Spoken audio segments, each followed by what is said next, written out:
Bonjour à toutes et à tous, bienvenue dans l'actualité, un débat de ce jour. Nous sommes aujourd'hui le jeudi 3 septembre 2020. Les deux invités du jour, Abbas Issaka, le patron du journal Le Mania Libéré, et Tchaboré Bouraïman, le directeur de publication du journal Le Messager. Tchaboré, bonjour. Oui, bonjour Anita et bonjour à tous les téléspectateurs, du moins c'est toutes les téléspectateurs évidemment. Toutes les téléspectatrices, oui, comme Abbas aime le dire. Oui, parce que sans vous mentir, il y a de cela une semaine, il y a une dame qui me disait que à chaque fois elle prenait du plaisir plutôt pour nous suivre sur E47.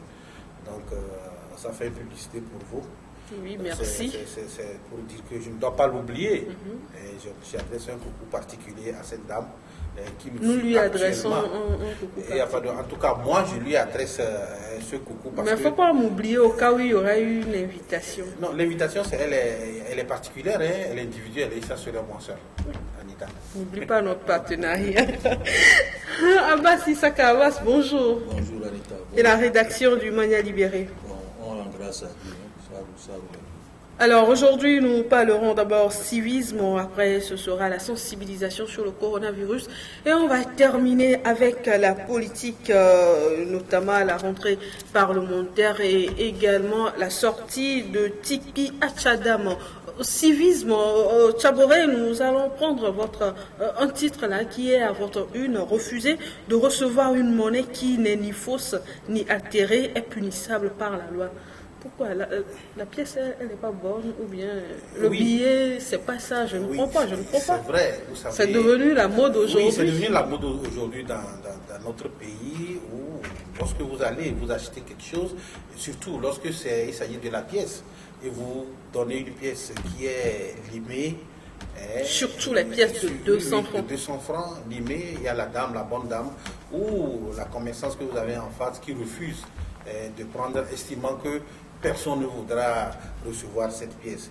Mais ce que les gens ne savent pas, et ce que les Togolais ne savent pas, le nouveau code pénal punit ces pratiques. Parce que jusqu'à preuve du contraire, il est dit, nous avons fait une petite recherche, il est dit que la pièce de monnaie appartient à la BCEAO. Ça n'appartient pas à vous. Donc, vous pouvez refuser peut-être de livrer l'article, mais vous ne pouvez pas refuser de recevoir la pièce de monnaie. Puisque si je dois livrer l'article, c'est que je dois prendre la pièce. Justement, mais la pièce de monnaie ne vous appartient pas. Vous prenez ça. Si moi je vais donner à quelqu'un d'autre, la personne refuse. Justement, en fait, c'est ce que les bonnes dames ont eu à nous dire quand nous avons fait un petit reportage. Une méconnaissance de la loi. La loi dit que lorsque vous vous mettez à pratiquer ces genres de choses, on vous punit. Et c'est le nouveau code pénal qui le dit. Donc moi je pense que nous avons relevé ce fait pour quand même contribuer à sensibiliser les populations, contribuer à sensibiliser les bonnes dames pour éviter. Vous savez, la pièce de monnaie, vous savez, c'est le rôle qu'elle joue au sein de l'économie, au sein du commerce, c'est-à-dire au niveau du commerce, au niveau de l'économie. Donc lorsque vous refusez de prendre cette pièce de monnaie, ce ne sera pas peut-être une personne, il y aura 2, 3 à 4 personnes, vous comprenez déjà l'impact que cela peut faire au niveau du commerce ou bien au niveau des échanges en quelque sorte. Donc ça, c'est du civisme. Nous en appelons à la population pour qu'elle sache, surtout les commerçants et les commerçantes, pour qu'elles sachent que ça ne se fait pas. Lorsque vous avez quelqu'un qui vous donne une pièce de monnaie qui est limée, soit en partie, il faut la prendre. D'autant plus que la BCEAO ne refusera pas de prendre cette pièce de monnaie. Donc il faudrait que les populations le sachent, il faudrait que les Togolais le sachent. Donc vous également, vous allez nous aider à sensibiliser cette population pour que les gens enlèvent ça de leur tête. Je crois savoir que maintenant, le phénomène n'est plus tellement très dense. Hein. Oui, surtout avec la sortie du ministre, quand il y a eu le nouveau code pénal et autres, là, avec cette sortie-là, c'est vrai que ce n'est plus récurrent comme on a commencé par atelier, mais il faut qu'on commence à continuer la sensibilisation pour dire à nos bonnes femmes que ce n'est pas bien. Quand vous le faites, vous êtes frappé par la loi. Ah bah s'il y a certaines femmes qui vous diront que je ne vais pas à la banque, donc c'est ce que je vends, c'est avec ça que je vis, donc je ne peux pas recevoir. Oui, c'est ça, c'est devenu fréquent, hein. Surtout dans notre pays où les femmes refusent c'est les bonnes femmes surtout qui refusent de prendre ces monnaies qui sont limées, même les billets, quand elles voient que c'est déchiré, un peu froissé même, elles disent que c'est sale, elles ne prennent pas. Et très souvent, ça complique la situation entre elle et le client qui est venu acheter. Puisque lui a tenu l'argent, c'est ce qu'il a dans la poche, il a levé pour acheter, et la dame dit non, la pièce n'est pas bonne. C'est une pratique qui a cours depuis longtemps et qu'on n'a pas su prendre, faire attention pour mettre fin à ça. C'est maintenant qu'on a sorti des dispositions pour dire que si quelqu'un refuse une pièce limée, bien un billet, quelqu'un comme ça, il est frappé par la loi et que les sensibilisations ont commencé tardivement. Parce que quand vous allez ici, chez nos pays voisins, au Ghana, la pièce peut être déchirée, on prend encore avec les scotch et autres là, et ils ne gardent même pas ça, ils reprennent. Leurs pièces, c'est surtout et ils ont seulement les billets, beaucoup de billets plus qui circulent. C'est peut-être aussi une question d'habitude. Ouais, c'est ce que j'ai dit, c'est une question d'habitude. On n'est pas habitué à prendre ça. On dit qu'au Ghana, c'est eux-mêmes qui frappent leur monnaie, c'est ce qui fait qu'ils ne refusent rien. Mais ici, nous avons une BCAO qui frappe la monnaie. Quand vous prenez l'argent, ce n'est pas vous qui avez fait que la pièce est limée. C'est que la pièce, vous avez reçu ça de quelqu'un. Vous ne pouvez pas refuser. Donc c'est comme ça l'argent circule. Et compte tenu de la circulation, on doit s'accepter et se donner confiance. Dire que bon, l'argent ne vient pas de lui. Parce que si c'est allumé, moi j'ai refusé là-bas, l'argent va s'arrêter de circuler. Or, quand on fait sortir une monnaie, c'est qu'il faut que ça circule, elle circule. C'est pour cela que surtout qu'il n'y a plus l'argent. Il n'y a plus l'argent comme ça. C'est pour cela que des fois, la banque, la BCE a fait de telle sorte que ces pièces-là disparaissent, puisqu'arrivé à son niveau, on fait ça de telle sorte qu'on reclasse ça et des fois des nouveaux billets arrivent. Donc, c'est le problème de sensibilisation. Si on sensibilise beaucoup les populations avec cette loi qui est là aujourd'hui, parce qu'il est censé ignorer la loi, et que si vous enfreignez à cette loi, vous êtes coupable, vous allez être traduit devant la justice. Je pense que ça va aller avec cette situation. Eh bien, Abbas, Covid-19, à présent, nous allons parler de la sensibilisation. Nous sommes toujours dans la sensibilisation. Après le civisme, on va parler santé. Il n'y a pas longtemps, c'était en mars, on disait premier cas de contamination. Aujourd'hui, le nombre de contaminations est élevé. Et il n'y a pas longtemps également, on disait premier décès enregistré ici au Togo. Paix à son âme, c'était un journaliste. Et aujourd'hui, nous sommes à 30 décès. Triste réalité, non? Oui, c'est une triste réalité. Et on l'a dit parce que la pandémie a commencé par prendre des proportions inquiétantes dues au mauvais comportement de nous-mêmes, nos populations. Parce qu'on dit qu'il y a des mesures qu'il faut respecter pour que la maladie ne soit pas propagée. Mais nous, les humains, on les ignore. On ne veut pas respecter. J'ai l'impression que c'est quand on interdit quelque chose que les gens veulent faire ça. Et c'est très dangereux pour notre santé. Pour montrer que j'ai la force. Mais tu as la force. Or, on dit que c'est une maladie là, invisible. Il faut mener une guerre contre un ennemi invisible. Vous ne la voyez pas, vous ne savez pas comment ça est. Il y a des règles principales qu'on a données. Lavons-nous les mains avec du savon. Protégeons-nous avec un masque. Et respectons la distanciation sociale. C'est la même chose. Quand on a vu le sida arriver ici, on avait mis en place 3 principes. Fidélité, abstinence et port de préservatif. C'est la même chose, donc il faut se protéger. Ce n'est pas parce qu'on a dit qu'on va vivre avec la maladie qu'on va se permettre tous les abus. Quand vous voyez, quand ça a commencé, entre le mois de mai, je crois avril-mai, les choses ont diminué. En août, vraiment, c'était catastrophique. C'est catastrophique, ça a flammé. En moins de 2 semaines, en moins d'une semaine, bien 4 jours même, on peut enregistrer plus de 35. Ou en moins de 2 jours, on peut enregistrer 28 cas. Et puis au mois d'août, les décès se suivaient d'une manière... Les décès se sont succédés au mois d'août. Donc tout ceci là, c'est dû à nos comportements. C'est pour cela qu'on dit qu'il faut éviter d'affronter ce que vous ne voyez pas. Et faire tout ce qu'on a dit, protégeons-nous. quand vous sortez dans la ville maintenant, vous allez voir qu'il y a certains qui s'en fichent pas mal. Et à l'intérieur du pays, c'est la catastrophe. On va en parler tout à l'heure. Eh bien, à Tchaboré, nous allons, avant de revenir à vous, suivre un élément où certaines personnes ont accepté se prononcer, surtout par rapport au non-respect d'une des mesures barrières, c'est-à-dire le port du cache-nez. Nous leur avons posé la question, est-ce que c'est l'ignorance? C'est quoi exactement? Eux, ils ont essayé de se prononcer sur la question. Ils n'ont pas compris l'importance des cache-nez. C'est le pourquoi ils n'arrivent pas à porter. Donc on devait leur expliquer l'importance du cache-nez ou bien le pourquoi on porte les cache-nez. Tout simplement, c'est par négligence. Tout le monde doit le porter. Parce que lorsque moi je porte et que quelqu'un d'autre ne le porte pas, il va donc contaminer les autres comme ça. Je pense que jusqu'à présent, ils ne comprennent pas ce qui se passe. Ils sont en train de nier la présence de la maladie.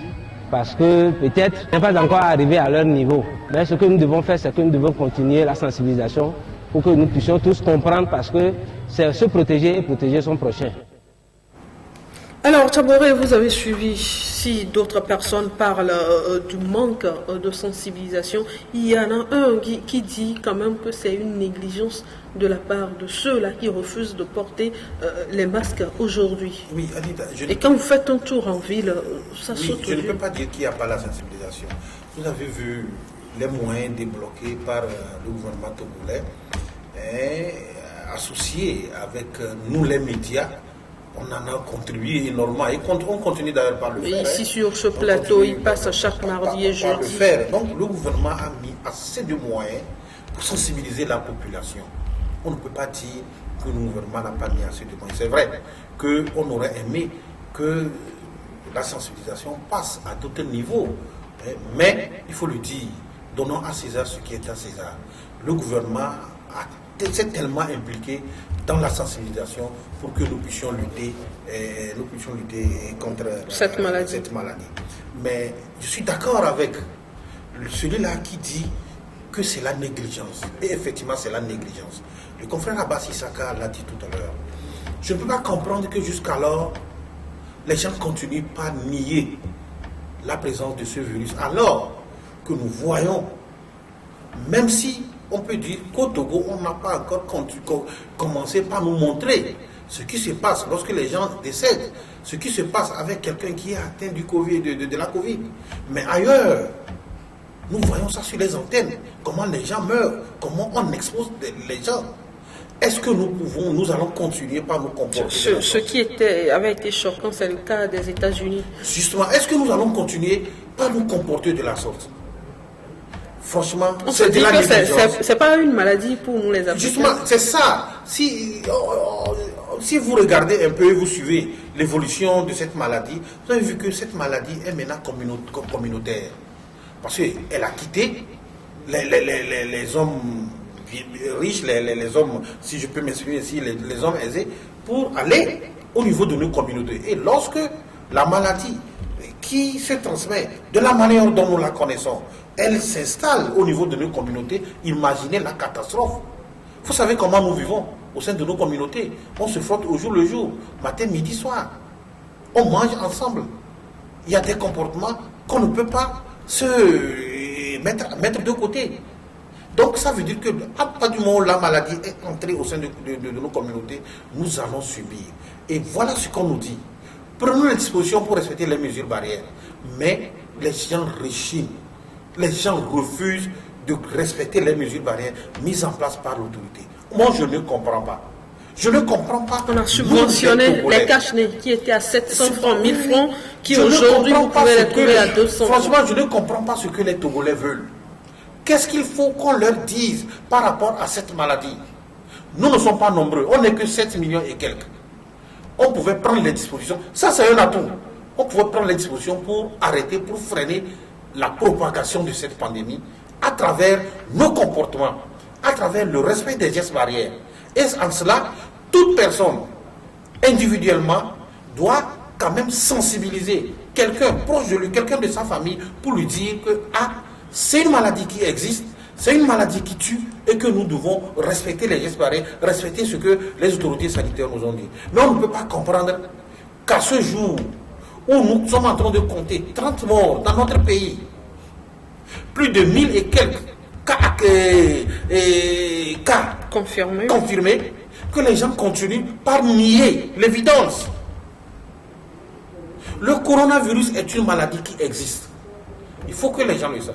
Mais je le dis chaque fois, si certains ne veulent pas vivre, alors là, qu'ils laissent ceux qui veulent vivre, ils n'ont qu'à vivre. Sincèrement, c'est inadmissible. Et c'est à cela que moi je suis d'accord avec un docteur.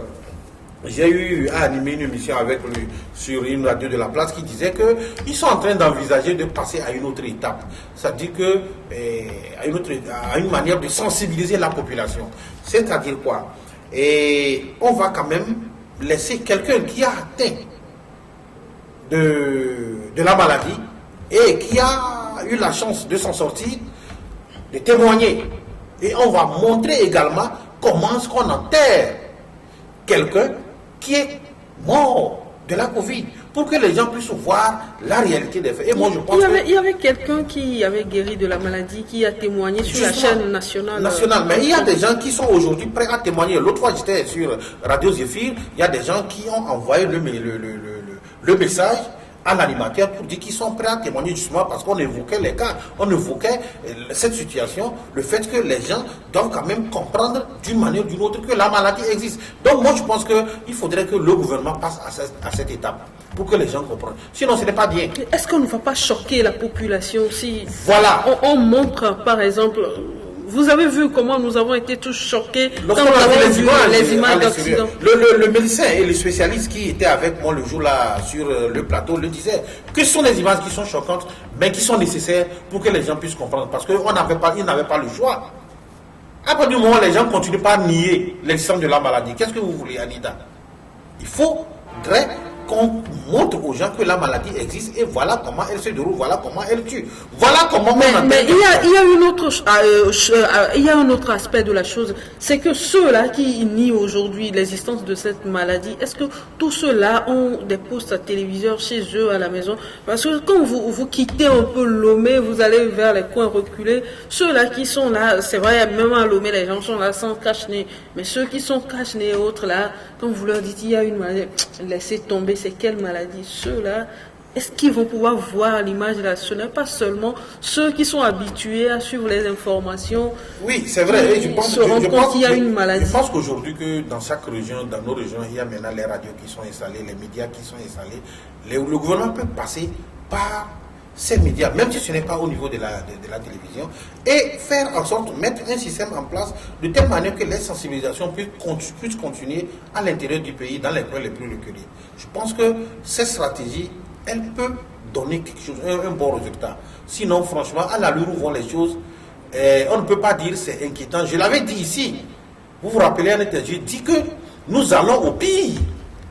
Et le jour-là, vous étiez en train de me dire de ne pas envisager ça. Aujourd'hui, il faut envisager le pire. C'est ce que nous sommes en train de vivre aujourd'hui. Par rapport à la négligence. J'insiste là-dessus, je dis que c'est la négligence qui est en train de nous conduire à cette situation. L'une des personnes interviewées. Abbas, en matière de sensibilisation, apparemment, la sensibilisation se limite uniquement dans les grandes villes. Parce que quand vous allez vers les villages, vous allez à Palimé par exemple, au centre-ville, c'est vrai, les gens sont avec cache-nez. Vous allez à Néo, au centre-ville, les gens sont avec cache-nez. Mais quand vous rentrez dans les petits villages, là, c'est fini, c'est la vie de tous les jours. C'est pour ça qu'on dit qu'il faut intensifier les actions de sensibilisation, que ça ne s'arrête pas seulement dans les grandes villes. Puisque quand ça s'est passé à Soukode la dernière fois, c'était le centre-ville, on a rassemblé les personnes sur une place publique pour leur expliquer, les sensibiliser, leur donner l'importance du port de masque et du lavage des mains. Mais quand tu vas au fond, dans les tréfonds des campagnes, les autres disent que c'est la maladie des gens de Lomé. Donc, Pourquoi vous ne portez pas les masques? On dit que non, on ne connaît pas ce que vous êtes en train de dire. Que c'est Je ne te coupe pas la parole. L'autre fois, on a montré un élément sur la TVT et à Tchamba où les gens disaient que cette maladie, que Dieu est là, Dieu va les protéger.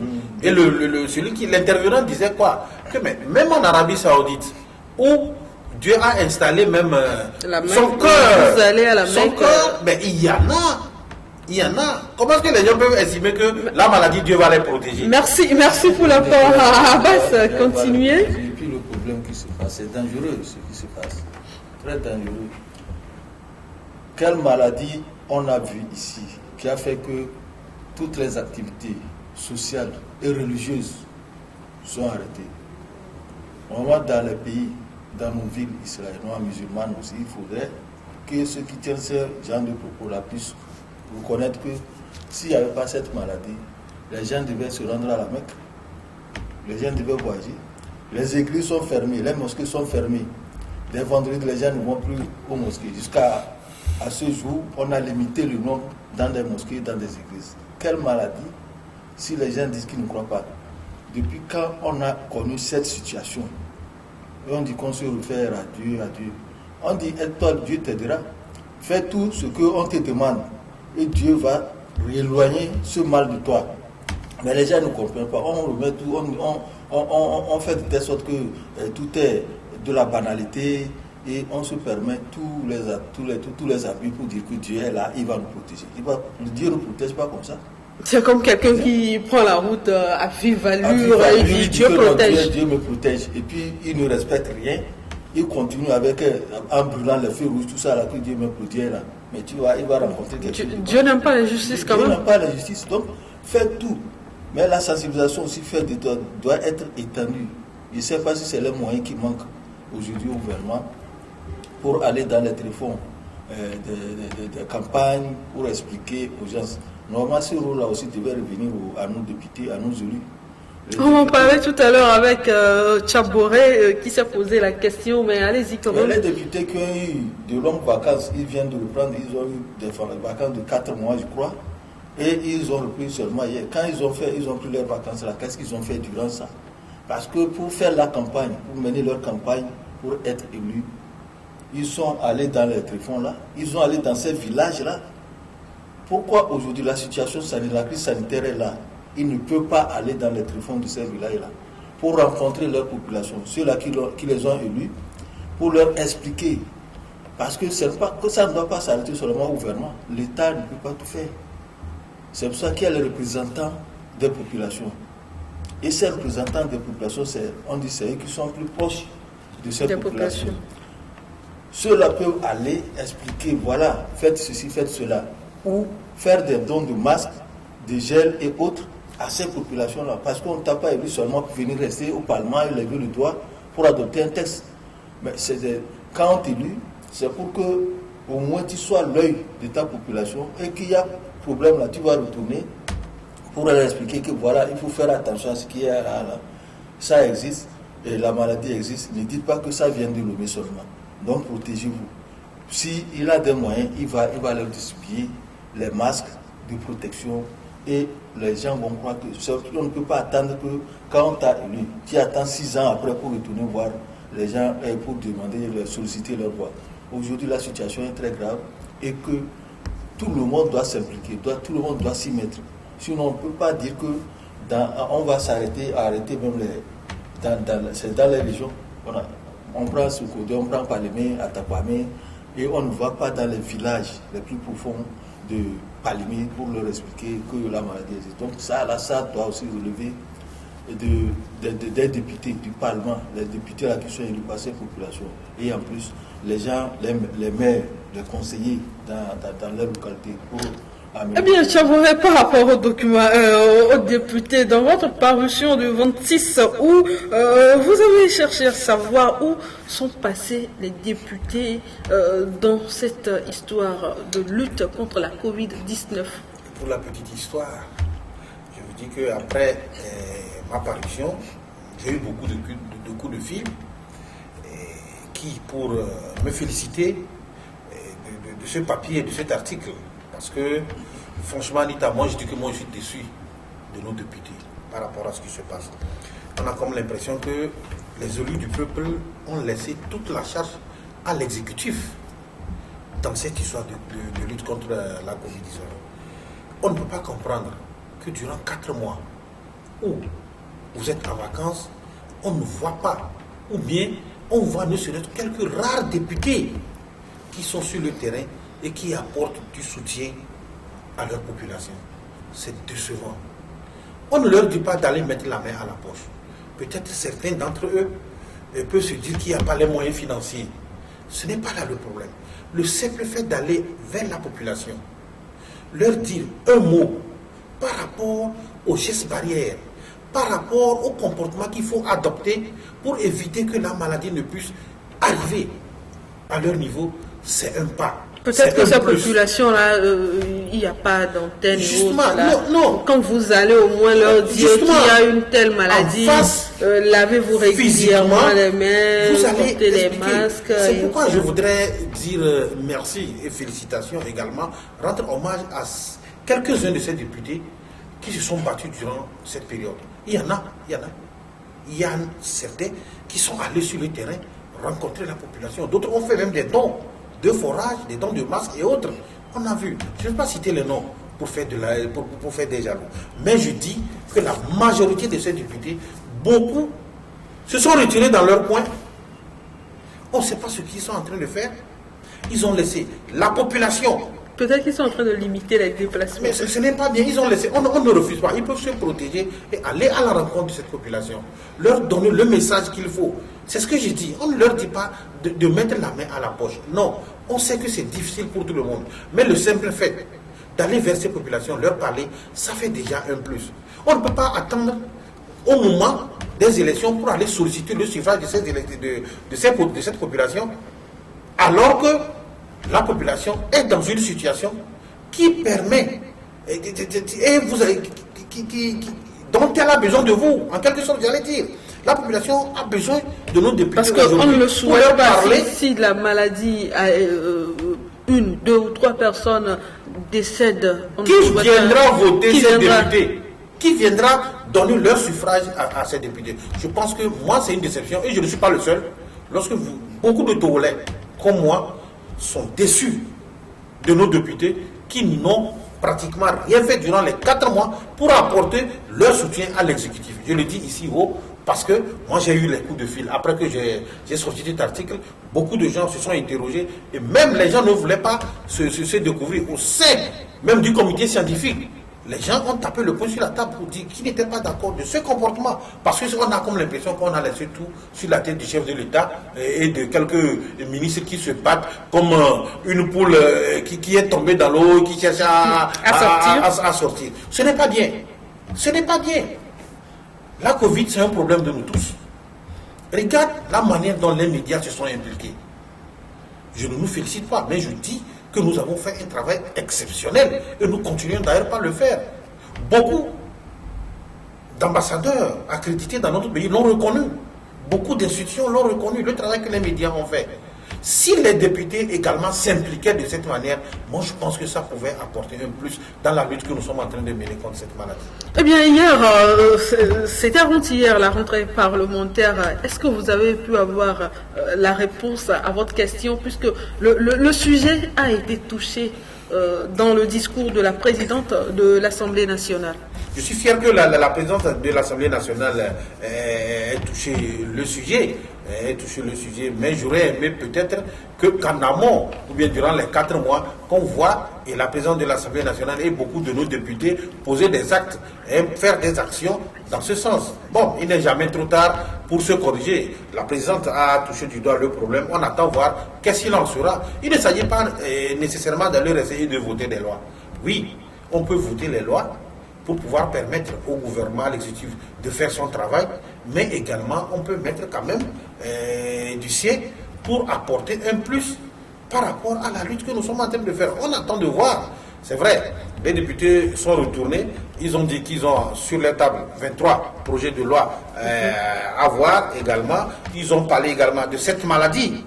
Effectivement, les paroles sont là. Le chef de oui, l'État. les paroles sont là, mais je dis le chef de l'État, tout le monde le félicite. On a vu le travail qu'il est en train de faire. Et il continue d'ailleurs pas le faire. Tout le monde le félicite. Il faut le dire parce qu'il se bat. Permettez alors de le féliciter également. Non. Eux, ils ont un travail qu'ils doivent faire. Ce travail, c'est vrai. Ils doivent voter les lois et permettre, mais également, ils ont failli par rapport à ce que je disais tantôt. Ceux-là qui ont porté leur choix sur eux. Justement, ils ont failli et les gens sont dessus. En tout cas, parce que nous sommes dans un pays où la culture démocratique n'est pas encore élevée. Sinon, moi je suis sûr que à la prochaine législature, lorsque ces députés iront solliciter le suffrage de ces populations, les populations auront le courage de leur poser cette question. Qu'est-ce que vous avez fait au moment où on avait besoin de vous? Qu'est-ce que vous avez fait au moment où on aura besoin de vous? Il n'est pas encore tard. J'espère que nos députés vont se rattraper et aller sur le terrain, aller vers ceux-là qui ont voté pour eux, pour qu'ils fassent quelque chose pour eux en cette période difficile. Abbas, vous avez parlé également de la reprise de l'Assemblée nationale, j'allais dire, pour cette session, le Pétrole Gate et l'affaire Adjacli, si on peut le dire, sera au centre des interpellations. Quelle partition vont jouer les députés dans cette affaire? Nous avons bien envie de savoir. Les députés, quelle partition vont jouer? Leur rôle, c'est de contrôler ce qui se passe au niveau du gouvernement. Normalement, quand cette situation s'est déclenché avec les révélations de la presse, mais il faudrait que les parlementaires mettent en place une enquête parlementaire pour voir ce qui est révélé, c'est vrai ou bien c'est faux. C'est les médias seulement qui sont entrés dedans pour en même temps faire chose. Mais la dernière fois à la rentrée parlementaire, la présidente de l'Assemblée nationale a dit que cette affaire sera prise par l'Assemblée nationale et que les ministres concernés seront interpellés. On va écouter le ministre du Commerce et qu'il explique comment ça s'est passé, qu'on parle de 400 à 500 milliards de francs CFA qui sont disparus dans les caisses de l'État. Donc ce problème-là sera évoqué. Mais on attend ce qui va se passer puisque vous n'êtes pas sans savoir que chacun veut tirer le drap de son côté. Il y a le procès qui est attendu pour le 19 septembre prochain. Mais dans ce cas, quand une affaire est en instruction normale, tout le monde devait se taire. Mais on a vu que l'avocat même de la famille Adjacli s'est mis en vedette en organisant une conférence de presse, en allant intervenir sur les radios. Et là même, il ne présentait rien de bon, une affaire qui s'attaquait aux journalistes, que les journalistes sont venus le voir, des journalistes sont venus le voir pour lui stocker 5 millions de francs CFA. Ce n'est pas là l'occasion. Maintenant, nous on attend ce que l'Assemblée nationale, lorsqu'elle aura à écouter, on souhaiterait que ce soit la première des interpellations, soit cette affaire du Pétrole Gate, pour que chacun, les Togolais, sachent exactement ce qui s'est passé avec la famille Adjacli, la gestion de la famille Adjacli pour la vente du pétrole et la commande du pétrole au Togo. Donc tout ceci là, les députés doivent s'impliquer davantage et comprendre. Ils sont là pour ça aussi. Ils sont là pour ça, faire de telle sorte que la vérité jaillisse. C'est pour cela que j'ai parlé d'enquête parlementaire. Ils aussi peuvent mener les enquêtes et venir les verser à la plénière pour voir, voilà ce qui s'est passé, voilà ce que nous avons découvert au gouvernement. Depuis que ces assemblées sont arrivées là, moi je n'ai jamais entendu parler d'une enquête parlementaire. Il y a longtemps qu'on a ouvert une enquête parlementaire sur un dossier, mais les révélations de la presse qui sont passées avec cette histoire au niveau de Simao, tout ça là, il n'y a pas eu de Simtogo ou bien le ciment de Tabligo là. Wassem, cette affaire de Wassem là, on n'a pas eu ouverture d'enquête parlementaire. On a fait comme ça et puis l'affaire s'est estompée. Aujourd'hui, on ne souhaitera plus que cette affaire du Pétrole Gate qui concerne les Togolais, qui défraie la chronique. Pendant ce temps, l'enquête au niveau de la justice continue? Ouais, l'enquête au niveau de la justice, c'est une instruction. C'est l'instruction qui est ouverte au niveau de la justice. Et l'institution, c'est ça qui a abouti maintenant au procès qui a été reporté par 2 fois, je crois, 2 fois, et la deuxième fois, le 19 septembre prochain, on saura lorsque le plaignant va déposer les 100 000 francs de caution qu'on lui a demandé. Donc on attend de voir. Taboré, un mot sur non, moi je pense que cette affaire va servir d'occasion, non seulement pour les parlementaires de se racheter, c'est-à-dire que d'avoir cette culture démocratique, sur le fait que lorsqu'il y a un problème au niveau de notre société togolaise et qui implique le gouvernement, que les parlementaires puissent se saisir et interpeller le gouvernement. Ça, c'est la culture démocratique.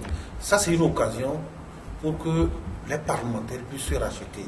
Le deuxième point, je pense que c'est l'occasion également de mettre sur la table sa situation de pétrole, de la manière dont le Togo fait la commande au niveau du pétrole.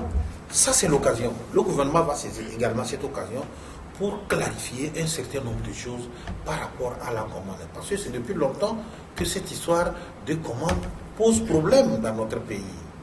Il y a des gens qui accusent, nous qui sommes les consommateurs, nous estimons que le prix du pétrole et le prix de l'essence est très haut, qu'il faille le revoir parce que nous comparons ces prix au prix d'autres pays qui nous entourent, au prix d'autres pays dans le monde entier. Et on estime qu'au Togo, le prix est élevé. Ce n'est pas aujourd'hui qu'on crie, c'est depuis des années. Et il a fallu que le chef de l'État, je crois que c'est en 2008 ou bien en 2012, mette ce comité en place pour pouvoir voir qu'est-ce qu'il en est exactement. Maintenant, ça c'est de calmer la situation, mais je pense qu'il est temps qu'on puisse voir le travail qui a été fait, les failles qu'on a eu à constater, ce qui n'a pas été fait pour qu'on puisse corriger. Récemment, le gouvernement a pris la décision de diminuer les prix par rapport à la situation au niveau mondial. Ça, c'est un pas, mais nous pensons qu'il faudrait creuser. À partir de ce dossier, il faut creuser pour mettre tout au clair. Les parlementaires vont se saisir pour pouvoir quand même redorer leur blason, pour pouvoir quand même relancer l'esprit démocratique, la culture démocratique, sur le fait que dès qu'il y a un problème qui implique le gouvernement, que les parlementaires se saisissent et interpellent le gouvernement pour avoir des clarifications. Ça, c'est la culture démocratique. On le fait un peu partout. Mais dans notre pays, on n'a jamais vu cela. Et c'est un peu dommage. Donc, ça, c'est le point. Le second point, et je l'ai dit tantôt, le gouvernement doit se saisir. Et d'ailleurs, il y a des gens, on a dit que le chef de l'État a demandé à ce que tout soit clarifié par rapport à ce dossier. Parce qu'au finish, c'est nous. Tout le monde a envie de savoir. C'est le consommateur qui perd. Et nous sommes là, on a ouvert nos yeux, on a écarquillé nos yeux. On estime que jusqu'à la fin, on va nous dire que le prix de l'essence est revenu à 120 francs. Ce serait intéressant. Hein? Eh bien, nous allons terminer cette émission avec la politique. Nous avons commencé depuis mardi dernier avec la sortie de Hatchadam et de Agbeome, je l'appelle ainsi, Hatchadam contre Agbeome. Et Abbas, votre titre dit ceci: quand Hatchadam recadre Agbeome Kodjo, il a recadré comment? Vous avez vu les sorties d'Agbeome Kodjo la dernière fois où il disait que déjà le 23 février, le PNP a reconnu sa victoire. Alors que le PNP, lui, n'était même pas pour les élections. Comment quelqu'un qui n'est pas pour les élections, qui dit qu'il ne reconnaît même pas les élections, va féliciter celui qui s'est dit gagnant. Et puis il s'est moqué des opposants qui ont participé à cette élection. Il s'est moqué des opposants qui ont participé à cette élection. Et il dit, Hatchadam dit, mais nous, on ne peut pas, ce n'est pas Agbeome qu'il faut présenter comme une alternative pour faire l'alternance au Togo. C'est Agbeome, celui qui a contribué à construire une dictature, qu'on le présente comme gagnant. Dans tous les cas, peut-être c'est lui qui connaît bien la maison. Il connaît, parce que ce n'est plus la période, le moment de ceux qui connaissent les maisons, qui prennent le pouvoir. il a déclaré, il a dit, il ne peut pas cautionner ça. Et il n'a jamais dit que Abouma a gagné. Il a dit qu'il n'a jamais reconnu les élections, il n'a jamais reconnu d'élection au Togo. Et il ne peut jamais reconnaître que quelqu'un a gagné cette élection.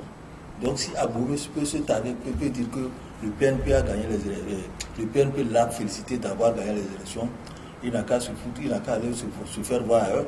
Donc ce problème de choses, quand les gens sont là, ils croient qu'ils cherchent par tous les moyens à se donner un peu d'importance ou bien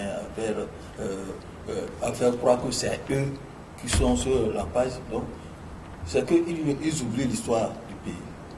Quand quelqu'un comme Aboumé, qui sait bien, à celui-là on dit qu'il a dirigé, qui a été Premier ministre, président de l'Assemblée nationale, ministre et autres directeurs de société, et qui ne connaît pas les règles diplomatiques, qui se permet de tout faire comme si il était quelqu'un. Nous, on s'est dit que peut-être que sous Yadima, il ne dirigeait pas. Quand Yadima l'a nommé Premier ministre, c'est qu'il était là, quand il n'a pas appris ce que c'est que la diplomatie au niveau de Yadima avec Yadima. Et Yadima, les principes diplomatiques, il les respecte. Les comportements d'Agbouemé aujourd'hui font croire à tout le monde que lui, c'est quelqu'un qui est en train de faire, qui vient... Peut-être qu'il veut user de tous les moyens pour ramener la victoire comme il a promis à ses partisans. Oui, il a promis, il dit que, même il déclare que d'ici décembre, même là, il va venir prendre le pouvoir. C'est ce qu'il dit. Toutes ces déclarations-là, je pense que Agbouemé, si on veut le bien... Quelqu'un l'a dit la dernière fois ici sur ce plateau qu'il est en train de délirer. Non, c'est le délire total parce qu'il n'a qu'à se concentrer à faire ses activités que de vouloir croire qu'il peut continuer par revendiquer sa victoire. Fabre a marché ici pendant 5 ans pour revendiquer sa victoire. Il n'a qu'à revendiquer, mais c'est la manière de revendiquer là. C'est autre chose. Tu ne peux pas rester à l'extérieur, faire des audios et mettre des gens dans des problèmes. Dire que toi tu réclames ta victoire. Il faut rentrer, on réclame en étant sur le terrain, en mobilisant les populations. Fabre l'a fait pendant de 2010 à 2015. Il l'a fait. Personne ne lui a rien dit. Et il a voulu le faire en 2015. À 2015 et aussi également, il a voulu le faire, mais c'est que ça n'a pas marché. Toi, tu prends la fuite, tu vas rester dans le maquis, tu dis que tu revendiques ta victoire. Et tu fais dans un champ de maïs. Son maquis, c'est un champ de maïs. Tu dis que tu nommes des gens ambassadeurs auprès de la CEDEAO, ambassadeurs de quoi que toi, et qui dit que le PNP t'a soutenu, il dit qu'il ne t'a pas soutenu. Et c'est pour ça que nous avons dit que Atchadam, le cadre. Tchabouré, à chaque fois qu'on parle de Agbouemé Kodjo, vous avez ce petit sourire là. Mais vous allez me l'expliquer. Mais avant ça, dites-moi, vous avez parlé du mythe. Le mythe Atchadam est-il en décrépitude? Pourquoi d'abord un mythe et vous pensez qu'il est en décadence là? Oui, Anita, je crois que c'est un article analyse. J'ai fait une analyse par rapport à la situation, par rapport à l'évolution d'un certain nombre de choses avec Tipi Atchadam. Je crois, avant le 19 août 2017, on connaissait Tipi Atchadam. On a vu la fougue avec laquelle il arrivait à mobiliser. Et on a vu la mobilisation de ses partisans. Comment cela se faisait, on en a vu. 19 août 2017, avec ce qui s'est passé, on a vu. On a vu également Tipi Atchadam après 19 août 2017, où, à un moment donné, il y a certains leaders politiques de l'opposition qui avaient même peur que Tipi Atchadam leur avait la vedette. Ça, il faut le dire. À un moment donné, il avait pris de l'aura au sein de l'opposition et les militants de l'opposition et beaucoup avaient mis leur espoir en Tipi Atchadam. Vous avez vu. Et en ce moment, je me rappelle, lorsque Tipi Atchadam veut sortir, veut faire une sortie et prononcer, faire un discours, que ce soit au niveau des réseaux sociaux, que ce soit au niveau des médias traditionnels, vous avez vu l'engouement et la mobilisation qui se fait autour. Chacun voulait, coûte que coûte, écouter ce que Tipi Même si Atchadam, vous ne comprenez pas même si vous ne comprenez la pas, langue, justement, vous envoyez ça. Et il a arrivé à emballer les foules, surtout au niveau de l'opposition. Mais depuis un certain temps, et ça a commencé depuis le jour où il a pris la clé des champs, Tipi Achadam, on a commencé par voir que ces discours ne prennent plus. Parce que l'engouement que les gens avaient autour de ces discours, autour de ces sorties, ça ne prend plus. Et le comble est arrivé le moment où un de ses plus proches conseillers, un de ses plus fidèles conseillers, Ouro Tikpa, a pris la porte. Et les invectives ont commencé entre eux. Donc les gens ont commencé par découvrir en fait ce qui s'est passé, qui était en fait Tipi Achadam. Et aujourd'hui, avec sa dernière sortie, ou bien cette dernière sortie, vous aurez pu comprendre, et vous êtes d'accord avec moi, que cet engouement n'est plus celui-là qu'on a commencé, qu'on a vu au début de la lutte que Tipi Achadam menait. On dirait que les Togolais même sont fatigués des politiques. Justement, les Togolais ne se sont plus intéressés. Les gens se disaient, sa sortie, ça n'a ému personne, ça je vous le dis. C'est vrai que ces partisans, certains de ces partisans, mais il faut dire, si vous faites le sondage, vous allez comprendre que les dernières sorties de Tipi Achadam, non seulement les gens se disent nous sommes fatigués, mais le contenu même du discours reste le même. Il n'y a pas de stratégie. Peut-être que qu'à l'avenir, peut-être ça va changer, mais il faut dire que le mythe qui entourait Tipi Achadam, ce mythe-là n'est plus le mythe que nous avons connu. Ce mythe est en décadence. Oui, en décadence. Ça, il faut le dire. Ça, c'est une analyse très profonde. Quand j'ai fait cette analyse, il y a dans nos échanges avec un homme politique de la place qui m'a dit que beaucoup de gens ne voient pas ça, mais c'est une analyse qui est très profonde et ça caractérise effectivement la vie aujourd'hui de Tipi Achadam. Il est en décadence. Peut-être qu'il va revenir, même peut-être ça va être avec d'autres moyens ou bien avec d'autres stratégies. Sinon, aujourd'hui, les Togolais ne veulent plus entendre. La stratégie adoptée en 2017. Maintenant, par rapport à notre ami Agomis, qui vous fait sourire. Oui, lorsque je souris, c'est pour dire quoi? C'est pour dire qu'on a mis de la galerie. Parce que j'étais le premier à dire et à titrer qu'on joue la comédie avec la dynamique Poduro. Et sur une chaîne, il y a les auditeurs qui avaient appelé pour dire que pourquoi je dis qu'on joue la comédie. Regardez toute cette comédie qui entoure les sorties, le jeu d'Agomis. On ne dira pas que c'est un politicien. On ne dira pas que c'est quelqu'un qui a fait la politique dans ce pays. Franchement, c'est tout simplement ridicule. C'est ridicule de voir quelqu'un qui a occupé ses postes, quelqu'un qui a fait la politique et quelqu'un qui prétend être à la tête de la magistrature suprême, avoir un tel comportement. Franchement, Anita, je vous assure, moi, je ne prends plus Agomis Kodjo et je ne suis pas le seul. Je pense que la majorité des Togolais. Et depuis là, il ne fait que subir des humiliations. Agomis Kodjo, depuis sa désignation, il a été humilié parce que les gens ne l'ont pas soutenu. Il dit, voilà, au niveau international, je suis reconnu. Au niveau international, on vient reconnaître Fort Gnassingbé. Il dit qu'en interne, les partis politiques ont reconnu ma victoire. Aujourd'hui, c'est Tipi Achadam qui dit niet. Fabre a également dit non. Donc finalement, vous comprenez que il va peut-être faire d'autres sorties pour nous situer peut-être que ce sont des manipulations. Voilà, merci à vous, Tchaboré, vraiment d'avoir participé à cette émission. Abbas Isaka, merci. Pardon. La prochaine fois, on aura l'occasion. Toutes nos excuses, chers téléspectateurs. Par rapport à la décadence d'Achadam.